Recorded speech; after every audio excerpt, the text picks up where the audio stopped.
Surja El Kalem, Medinase, 52 vargje.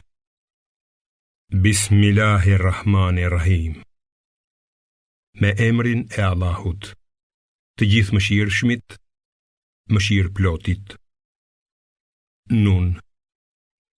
Betohem për penën dhe për atë që shkruajnë, se ti, o Muhammed, fal mirësisë së Zotit tënd, nuk je i marrë. Padyshim, ti do t'i jesh përherish përblyer, se ti je me virtyte madhore. Së shpejti ti do t'a shohësh, por edhe ata do t'a shohin se cilin prej jush e ka prekur marzia.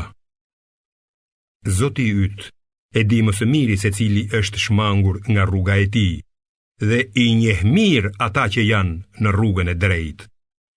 Andaj, ti mos i dëgjo jo besimtarët. Ata dëshirojnë që ti të bësh lëshime, kështu që edhe ata të bëjnë lëshime. Por ti, mos ju bind çdo betari të përçmuar, shpifaraku që përhap thashe theme, penguesi veprash të mira, shkelsi dhe keqbërsi, të ashpri, që veç kësaj është edhe kopil, vetëm se është i pasur dhe ka shumë djem. Kur i lexohen shpalljet tona, ai thot, këto janë vetëm përralla të lashtëve. Ne do t'ja damkosim hundën. Ne i kemi vënë në provë ata banorët e Mekës, ashtu siç i sprovuam të zotët e kopshtit, të cilët ishin betuar se në mëngjes do t'i vilnin frutat, e nuk patën thënë në dashtë Zoti.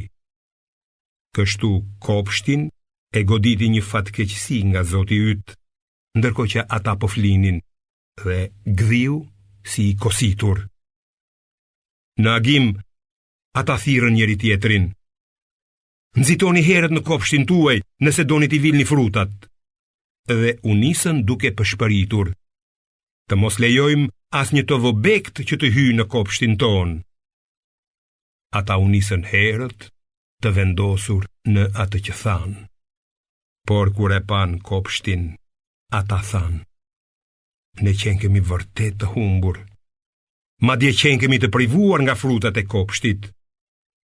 Më i arsyeshmi ndërta tha, a nuk ju thash unë se duhet ta lartësoni Allahun?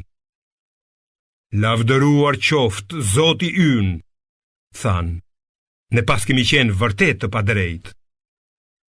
Atëherë filluan të qortojnë njëri tjetrin.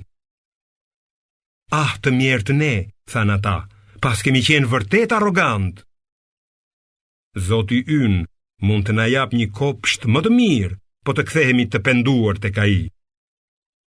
I tillë ka qenë dënimi i tyre, ndërsa dënimi në jetën tjetër është më i madh, veç sikur ta dinin. Për ata që ruhen nga gjunahet, tek Allahu do të ketë kopshte të kënaqësive. Vallë, a ti trajtojmë ata që na nënshtrohen njësoj me keqbërësit? Çfarë keni ju, jo besimtar? Si po gjykoni kështu? A keni ndonjë libër që ju premton se do të keni çfarë do që të zgjidhni? Apo kemi bërë me ju ndonjë beslidhje të vlefshme deri në ditën e Kiametit, dhe e cila ju siguron se do ta keni atë që keni urdhëruar? Pyeti ata se kush i garanton për këtë. Ose mos kanë ata bashkëpunëtor? Atëherë le të sjellin bashkëpunëtorët e tyre, nëse ajo që thonë është e vërtet.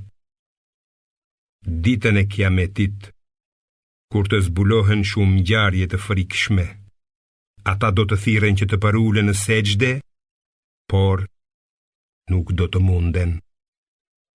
Të ulura do të jenë shikimet e tyre dhe do t'i mbuloj poshtërimi, sepse kanë qenë të ftuar të përuleshin në sejdë, sa qenë shëndosh, dhe nuk kanë pranuar. Prandaj, më lër mua me ata që e mohojnë këtë fjalë, Kuranin. Ne do t'i çojmë ata hap pas hapi drejt rënimit të tyre, me mënyra që ata nuk i kuptojnë, dhe do t'u japim atyre afat.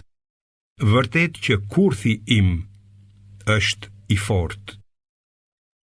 A mos po kërkon shpërblim prej tyre, kështu që qenë kanë të rënduar nga borxhet, apo ata e din të padukishmen, kështu që e shkruajnë?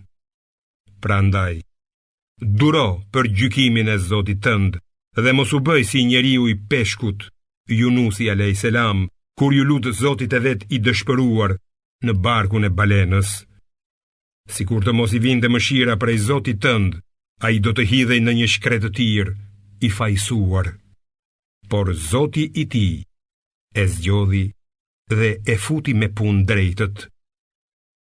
Kur dëgjojnë Kuranin, mohuesit sa nuk të hanë me shikimet e tyre dhe thonë: ai është vërtet i marrë. Por Kurani është vetëm këshill për botët.